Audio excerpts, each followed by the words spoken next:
આજે આપણે બનાવ્યો છે ઝીની ઢોસા રોલ। તો દેખાવમાં પણ કેવો મસ્ત છે અને બનાવવામાં પણ સહેલો છે। તો ચાલો આપણે જોઈએ ઝીની ઢોસા રોલ।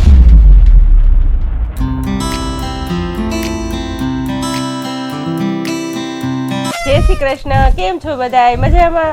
ગીતાંજલિ કિચનમાં આપણું હાર્દિક સ્વાગત કરું છું। આજે આપણે બનાવીશું ઝીની ઢોસા રોલ। તો ચાલો જોઈએ આપણે ઝીની ઢોસા રોલ। સૌ પ્રથમ એક વાટકી આપણે તુવેરની દાળ લઈ લેશું। આ દાળને આપણે ધોઈ લેશું, પછી એને કુકરમાં નાખી દેશું। 3 ગ્લાસ પાણી રેડી દેશું।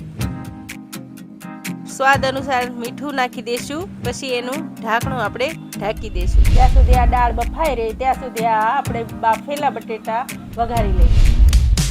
3 પાવડા તેલ નાખીશું, ત્યાર પછી રાઈ જીરું નાખશું, પછી મીઠો લીમડો, આદુ લસણની પેસ્ટ નાખશું, ઘડીક વાર સડવા દેશું। 1 ચમચી હળદર નાખીશું, પછી થોડીક વાર એને હલાવશું, પછી એમાં બટેટા નાખી દેશું। હરખી રીતે આપણે એને મિક્સ કરી લઈશું। સ્વાદ અનુસાર આપણે મીઠું પણ નાખીશું। હવે થોડાક આપણે લીલા કાંદા પણ ઉમેરશું, થોડાક ધાણા પણ ઉમેરશું। બટેટાને આપણે સૂંદો કરી લઈશું। ચાલો આ બટેટા આપણે વઘારી લીધા છે। હવે ઝીની ઢોસાનો મસાલો કરી લઈએ। સૌ પ્રથમ આપણે બટર લઈ લઈશું, 2 પાવડા તેલ નાખશું, પછી કાંદા લેશું, પછી 3 ટમેટા, પછી કોબી, 1 કેપ્સિકમ, ધીમે ધીમે આપણે એને સડવા દઈશું। સ્વાદ અનુસાર મીઠું થોડુંક નાખશું, આપણે એને મિક્સ થવા દઈશું, પછી ઢાંકી દઈશું એનું। 2 ચમચી શેજવાન ચટણી નાખશું, 2 ચમચી ટામેટો કેચઅપ નાખશું, પછી રેડ ચીલી સોસ નાખશું, પછી એને સારી રીતે આપણે એને મિક્સ કરી લઈશું। 1 ચમચી ગરમ મસાલા પણ નાખી, 1 ચમચી આપણે લાલ મરચું પણ નાખશું। બટેટા મિક્સ કરી અને એવી રીતે આને પણ સૂંદો કરી લઈશું। પછી લીલા કાંદા પણ એમાં નાખશું, પછી થોડીક કોથમરી પણ અંદર નાખી દઈશું। ચાલો ઝીની ઢોસાનો મસાલો તૈયાર થઈ ગયો છે। તો હવે આપણે સાંભાર બનાવવાનું શરૂ કરીએ। તો સૌ પ્રથમ આપણે 8 પાવડા તેલ નાખીશું, એમાં રાઈ જીરું નાખીશું, પછી મીઠો લીમડો, પછી હિંગ નાખીશું, પછી લાલ મરચાં પણ 3 નાખશું, પછી કાંદા સમારેલા પણ અંદર નાખશું। જ્યાં સુધી ગોલ્ડન બ્રાઉન ન થઈ જાય ત્યાં સુધી આપણે એને હલાવ્યા રાખશું। હવે આપણે આ 3 ટમેટા લીધા હતા એને પણ આપણે અંદર નાખી દઈશું, પછી એને ઢાંકણું ઢાંકીને ઘડીક સડવા દઈશું।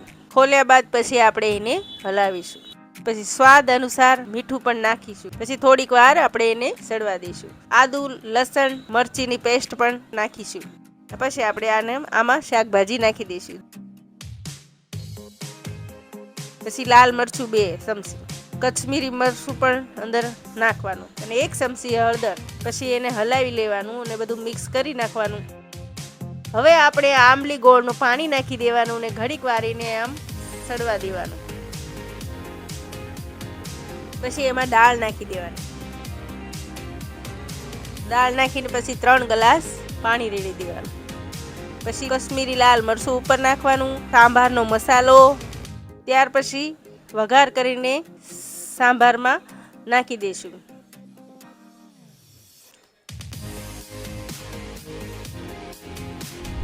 સાંભાર આપણો તૈયાર થઈ ગયો છે। તો હવે આપણે ઢોસા બનાવવાનું શરૂ કરી દઈએ।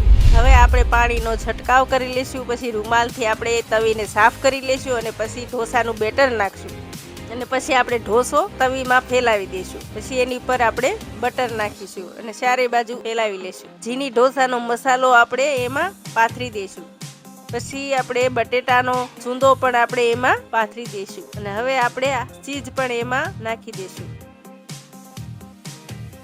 પછી આપણે લીલા કાંદા થોડાક નાખીશું, પછી ધાણા પણ થોડાક ઉમેરીશું। હવે આને ઘડીક વાર ધીમે ધીમે સડવા દઈશું।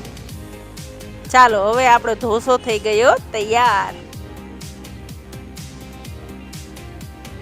હવે આપણે એને કટિંગ કરી લઈશું, આવી રીતે રોલ વાળી લઈશું। ચાલો આપણો આ ઝીની ઢોસો તૈયાર થઈ ગયો છે। જો તમને આ રેસીપી ગમી હોય તો લાઈક શેર સબસ્ક્રાઇબ કરજો, એક મીઠી મીઠી કોમેન્ટ કરી દેજો। મળશું નેક્સ્ટ વિડીયોમાં। Bye bye.